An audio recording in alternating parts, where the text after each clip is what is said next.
করো না, ঠিক করে দেখাও একটু। তো চলে আসলাম আবার একটা ইন্টারেস্টিং ব্লগ ভিডিও নিয়ে। তো আজকে আমি এই ড্রেসটা পরে নিয়েছিলাম, আর আজকে ব্লগটা একটু লেট করেই ছাড়ছি। আর এই ড্রেসটা কিন্তু আমার ননদের, আজকে শুরু করেছিলাম ব্লগটা একটু লেট করে, কারণ আমরা একটু এক জায়গায় বেরানোর ছিল। আর ওদিকে দেখো আমার বান্ধবী আর ওর বর জিজু, তো আজকে জিজুর জন্মদিন ছিল, তো সেই জন্যই জিজু আমাদের ট্রিট দিতে নিয়ে যাচ্ছিলো।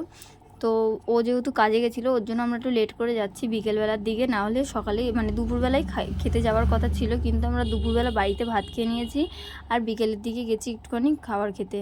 তো তারপরে আমরা এত সুন্দর একটা ওয়েদারের ফিল নিতে নিতে বেরিয়ে পড়লাম। আর এত সুন্দর ওয়েদার ছিল কি বলবো, সত্যি কথাই খুব ভালো ওয়েদার ছিল।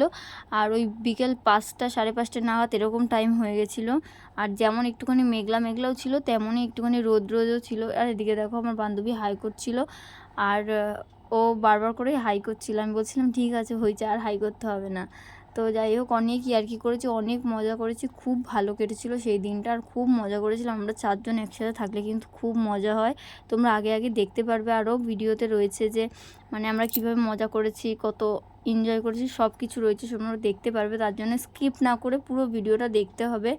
তো এত সুন্দর ওয়েদারটা আমরা অনুভব করতে করতে চলে যাচ্ছিলাম গাড়ি করে। আর একটা কথা কি জানো তো, আমার না রাতের বেলা লং ড্রাইভে মানে বাইকে করে লং ড্রাইভে যাওয়ার খুব ইচ্ছা। আর এখন এই যে এই ওয়েদারটায় আমার খুব ইচ্ছা করছিল যে একটুখানি অনেক দূরে লং ড্রাইভে যেতে। সত্যি খুব এত সুন্দর ওয়েদার ছিল কি বলবো, আমার সত্যি খুব ইচ্ছা করছিল যে একটু লং ড্রাইভে যাই, কিন্তু ওদের হাতে বেশি টাইম ছিল না।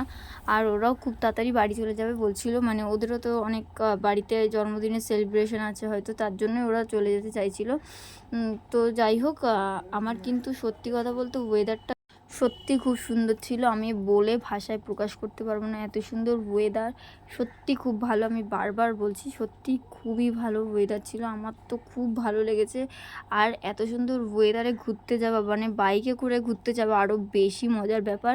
আর যদি সেটা হয় লং ড্রাইভ তাহলে তো আরও বেশি মজা লাগে, কিন্তু আমরা যেহেতু খেতে গেছিলাম ওই জন্য লং ড্রাইভে যাইনি আমরা। তো তারপরে দেখো আমরা ভূতের রাজা চলে আসলাম, কিন্তু ভূতের রাজায় আমরা কিছু খাইনি, কারণ আমার বরকে আমি প্রথমেই বলেছিলাম যে ভূতের রাজায় বাঙালি খাবার ছাড়া কিচ্ছু পাওয়া যায় না, কিন্তু আমার কথাটা পাত্তা দেয়নি। ও জেদ খাটা এখানে এসেছে মানে ভূতের রাজায়। তো আমি ওকে বারবার করে বললাম দেখো ভূতের রাজায় কিন্তু বাঙালি খাবার ছাড়া কিচ্ছু পাওয়া যায় না। তো তারপরে গিয়ে দেখলাম আমার বান্ধবীর ইচ্ছা করছিল ফ্রাইড রাইস খেতে, তো তার জন্য ওখানে পাওয়া যায় না, ওর জন্য আমরা দেখো চলে আসলাম অন্য এক জায়গায়। আর এই ভূতের রাজার একটু ভিডিও নিয়ে নিয়েছিলাম। সত্যি কথা বলতে ভূতের রাজা কিন্তু খুব সুন্দর, অ্যাম্বিয়েন্সটা খুবই সুন্দর, এত সুন্দর করে সাজানো, ভালো লাগে, খুবই ভালো লাগে। কিন্তু তারপরেও বাঙালি খাবার তো সবসময় বাঙালি খাবার খেতে ইচ্ছা করে না, বাড়িতে তো সবসময় বাঙালি খাবার খেতেই থাকি আমরা। এবার ফ্রাইড রাইস, বিরিয়ানি এগুলো হয়তো খেতে থাকি, কিন্তু তাও ওর যখন ইচ্ছা হয়েছে ওর জন্য আমরা ভাবলাম যে থাক অন্য জায়গায় যাই। আমরা তাও একটুখানি বসে গল্প করছিলাম, আর ওয়েটারগুলো ওকে জিজ্ঞেস করার পর তারা আমাদের বলেছিল যে একটুখানি বসুন, আমি জেনে আসছি যে ফ্রাইড রাইস পাওয়া যাবে কি না। তো তারা বললো যে ফ্রাইড রাইস হবে, কিন্তু সেটা বাড়িতে নিয়ে যেতে হবে, মানে ওখানে বসে খাওয়া যাবে না। তো তার জন্যে আমরা বললাম যে না থাক আমাদের দরকার নেই। তারপরে দেখো আমরা চলে এসেছি একটা কেকের দোকানে, কারণ জিজু আমাদের ট্রিট দিচ্ছে, জিজুকে একটা কেক দেওয়া দরকার, মানে কেক কাটানোর কোনো ইয়ে ছিল না। কিন্তু আমি ভাবলাম যে জিজু যখন আমাদের বাড়িতে এসছে জন্মদিনের দিন, তখন তাহলে একটা কেক কাটানোই যায়। তো তার জন্য একটা কেক নিয়ে নিলাম, আমার বরকে বললাম, আমার বর বললো ঠিক আছে চলো কেক নিয়ে নিই। তারপর দেখো আমরা এই রেস্টুরেন্টে এসেছিলাম, এই রেস্টুরেন্টটা আমাদের বাড়ির সামনেই, খুব কাছেই, মানে নতুন নতুন খুলেছে রেস্টুরেন্টটা, এখনও বেশি দিন হয়নি, ওই জন্য খুব একটা লোকজনের চলাচল বা খুব একটা লোক এখনও এখানে আসা শুরু হয়নি, কারণ বললামই যে নতুন খুলেছে এই দোকান মানে রেস্টুরেন্টের সবে। কিন্তু খাবার দাবার মোটামুটি আমার ভালো লেগেছে, মানে খুব একটা যে ভালো লেগেছে সেরকম ব্যাপার না। আর তার থেকে বড় কথা, আমরা গেছি যখন আমাদের বলেছিল যে অর্ডার দেওয়ার 25 মিনিট অন্তত লাগবে খাবারটাও আমাদের দিতে, কিন্তু তারপরেও তারা 45 মিনিট পর আমাদের খাবার দিয়েছে, তারও বেশি। তো আমরা অতক্ষণ পুরো প্রায় বসে আছি, তাও কোনো খাবার দাবার সেরকম ইয়ে নেই। তো যাই হোক, তাও খাবার দাবার ভালো হয়েছিল। কিন্তু চিলি চিকেন অর্ডার করেছিলাম আমরা, কিন্তু চিলি চিকেনটা এত পরিমাণে ঝাল ছিল কি বলবো, তোমরা আগে ভিডিওটা দেখতে থাকো। তো তাহলে তোমরা বুঝতে পারবে যে তরকারিটা মানে এত পরিমাণে ঝাল হয়েছিল। কিন্তু আমি আমার জন্য চিকেন কষা অর্ডার দিয়েছিলাম, মানে একটা চিকেন কষা একটা চিলি চিকেন অর্ডার দেওয়া হয়েছিল। আমি চিকেন কষাটাই ভালো খেয়েছি, সত্যিই ভালো হয়েছিল। আর এদিকে দেখো আমরা সব ইয়ার্কি মারছিলাম, মানে আমরা 4 জন একসাথে হলে কিন্তু সত্যিই খুব মজা হয়। তো যাই হোক, অনেক ইয়ার্কি ঠাট্টা হচ্ছিল। তারপরে দেখো এদিকে আরও কী কী কথা হচ্ছে তোমরা শোনো। ওইরকম না, ভালো করে করো যেটা করছি না। খাবারটা হলো না এইরকম করো নি, তুমি করো না এরকম বার্থডে বয় ওয়েল কিন্তু ছেড়ে দেবে ফেসবুকে ভিডিও এন টিকটকে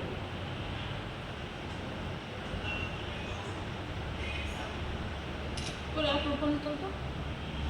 তো তারপরে আমরা অনেক ইয়ার্কি ঠাট্টা মারছিলাম। আর ও একসাথে থাকলে আমরা কি বলবো, খুব মজা হয়। কিন্তু আমি আর সুপর্ণা একসাথে থাকলে তো আমরা খালি গল্প করি, ইয়ার্কি মারি। আর আগে যে সম্পর্কটা ছিল আমার ওর মধ্যে ফ্রেন্ডশিপের, তার থেকে এখন বেশি গভীর সম্পর্ক হয়েছে। মানে আগে আমরা কি শুধু গল্পই করতাম, কিন্তু এখন আমরা মারামারি, ভিডিও, ইয়ার্কি সব কিছু করি। আগেও মারামারিও করতাম, স্কুল লাইফের মজাটা আলাদা, এখনের মজাটা আর একটু আলাদা। মানে দুটো লাইফই আমার খুব ভালো। ওর সাথে সময় কাটাতে আমার খুবই ভালো লাগে, সেটা সব সময়। স্কুল লাইফেও ভালো লাগতো, এখনও ভালো লাগে।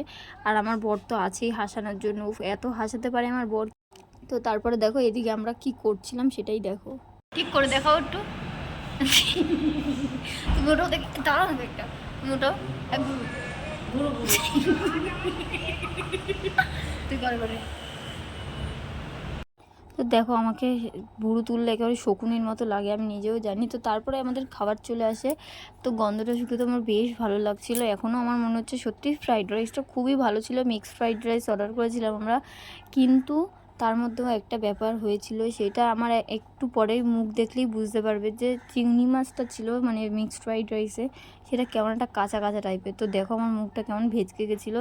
তো তারপরে আমি ভাবলাম কি যে এখন যদি দেখে খেতে যাই আমি, তাহলে আমি আর খেতে পারবো না। এর থেকে আমি না দেখেই খেয়ে নিই, মানে আমি ভাতের সাথে মিশিয়ে খেয়ে নিই, তাহলে আমি আর দেখতেও পারবো না, বুঝতেও পারবো না। তো তার জন্য আমি আর কিছু বলিনি, তার জন্য আমি নর্মালভাবে খেয়ে নিচ্ছিলাম। কিন্তু তারপর আমি চামচ দিয়ে খাচ্ছিলাম, সবাই আমরা চামচ দিয়েই খাচ্ছিলাম, খালি আমার বর হাত দিয়ে খাচ্ছিলো। ও বলছিলো যে আমি বাঙালি, আমি হাত দিয়েই খাবো, আমার অত দরকার নেই স্টাইলের। তো আমরা অনেক ইয়ার্কি মারছিলাম, অনেক মজা করছিলাম সেই দিনকার।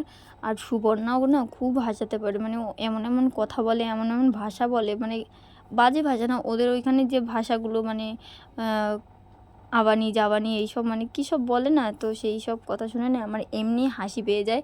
তো যাই হোক, তারপর আমরা অনেক মজা গল্প করতে করতে খেয়ে নিচ্ছিলাম। আর আমাকে দেখো এই যে চিলি চিকেন দিয়ে ও খাইয়ে দিচ্ছিলো, মানে ও যে চিলি চিকেনটা অর্ডার দিয়েছিলো সেইটা দিয়ে খাইয়ে দিচ্ছিলো। একটু পরে আমার মুখের রিয়াকশানটা দেখবে। তো দেখো এখন আমার মুখের রিয়াকশানটা, আমার কী পরিমাণে যে ঝাল লেগেছিলো আমি তোমাদের বলে বোঝাতে পারবো না। মানে একটা চিলি চিকেন আমি এর আগেও খেয়েছি, কিন্তু একটা চিলি চিকেন এত ঝাল হয়, মানে এই চিলি চিকেনটা না খেলে আমি জানতেই পারতাম না যে চিলি চিকেনে এত পরিমাণে ঝাল হয়। আমি কিন্তু এর আগে যতবার চিলি চিকেন খেয়েছি মিষ্টি মিষ্টি, আমার সেজন্য পছন্দ ছিল না। কিন্তু এইবার যে চিলি চিকেনটা খেলাম এত ঝাল, তো কী বলবো। তারপরে আমাদের কি একটা ব্যাপার নিয়ে হাসাহাসি হচ্ছিলো, আমার এত কথা মনে নেই। তো যেহেতু অনেক দিন হয়ে গেছে ভিডিওটা, তার জন্য আমার এত কথা মনে নেই যে কী নিয়ে হাসছিলাম বা কী নিয়ে কথা হচ্ছিলো। কিন্তু এইটুখানি মনে আছে যে খুব মজা করেছি আমরা, আর অনেক রকমের কথা হয়েছে, অনেক মজা হয়েছে। তো এরপরে কোথায় ঘুরতে যাব সেই সব নিয়েও প্ল্যান হয়েছে, কারণ সামনে আমার বার্থডে আসছে। তো সেইখানে একটা ট্রিটের ব্যাপার আছে, মানে আমাদের দিতে হবে একটা ট্রিট, তো সেই নিয়ে একটা গল্প হচ্ছিল। তো আমরা এরপরে কোথায় খেতে যাব। তারপরে দেখো আমি ভাই বাঙালি মানুষ, বেশিক্ষণ চামচ দিয়ে খেতে পারি না, ওর জন্য আমি আবার হাত লাগিয়ে ফেলেছি। আমার সাথে সাথে সুপর্ণাও একটু পরে ঠিক হাত লাগিয়ে নিয়েছিল, কারণ ও বলছিল আমিও হাত দিয়ে খাই, তুইও হাত দিয়ে খাচ্ছিস, আমার বড় হাত দিয়ে খাচ্ছে, মানে সবাই তখন হাত দিয়ে খাওয়া শুরু করেছি। তো তারপরে আমরা বাড়ি চলে আসলাম। আর এদিকে দেখো জিজুর জন্য যে কেকটা এনেছিলাম সেই কেকটাই কাটা হচ্ছিল। তো যাই হোক, তারপরে জিজুদের কেক কাটার পর জিজুরা কিন্তু বাড়ি চলে গেছে, ওরা আর একটুও বসেনি। আমরা রেস্টুরেন্টে কেকটা কাটবো ভাবছিলাম, তারপর ভাবলাম সন্ধ্যা হয়ে গেছে, বাড়িতে গিয়ে একবারে কাটবো। তো তার জন্য আমরা বাড়িতে এসেই কেকটা কাটছিলাম। তো দেখো কাকে খাওয়াবে জিজু একদম বুঝতেই পারছিল না, ওর জন্য সবার আগে আমার বরকে খাইয়ে দিল। তো তারপরে সুপর্ণাকে খাইয়ে দিল। আর এদিকে সুপর্ণা আমাকে কেক খাওয়াতে গিয়ে আমার পুরো গালটার মধ্যে কেক লাগিয়ে দিয়েছে। আমি ওকে বারণ করছিলাম করিস না, তারপরেও আমার কথা শুনবে কে? ও কি আর শোনার মেয়ে বলো? তো আমার মুখটার কি দশা করছে দেখো, কেক মাখিয়ে একদম নষ্ট করে দিয়েছে আমার মুখটা। তো যাই হোক, তারপরে সেদিনকার আমি আর বেশি দূর ভিডিও করতে পারিনি, কারণ আমার আর শরীর ভালো লাগছিল না। তো কেমন লাগলো ব্লগটা অবশ্যই জানিও, ভালো লাগলে like comment share and subscribe.